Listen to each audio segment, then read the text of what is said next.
pourquoi l'État guinéen ne donne pas un salaire décent à ses fonctionnaires malgré les recettes, notamment des mines et de la douane, Monsieur Malik?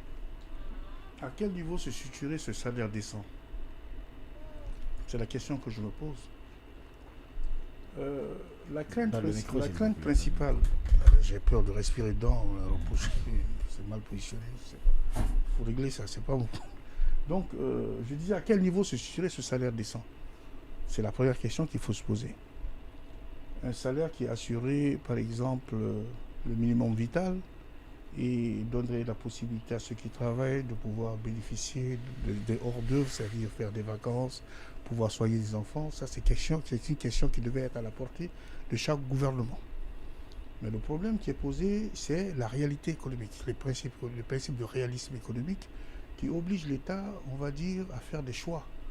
Ce sont des choix budgétaires, ce sont des choix qui concernent aussi la survie d'autres secteurs d'activité.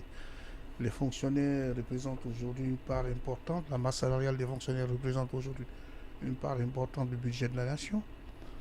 Et ça rentre dans la composition de tout ce qui est le fonctionnement qui est la part prédominante de notre budget, alors que 30%, c'est la moyenne sur les 10 dernières années. Donc, ce qui fait que l'État a déjà un fardeau très lourd qu'on ne peut pas négliger. Mais il existe parfois des périodes parce que ce qui parle en termes de recettes, s'il relie la question de l'embellie des salaires des fonctionnaires par rapport aux recettes, il faut regarder par exemple les périodes de croissance.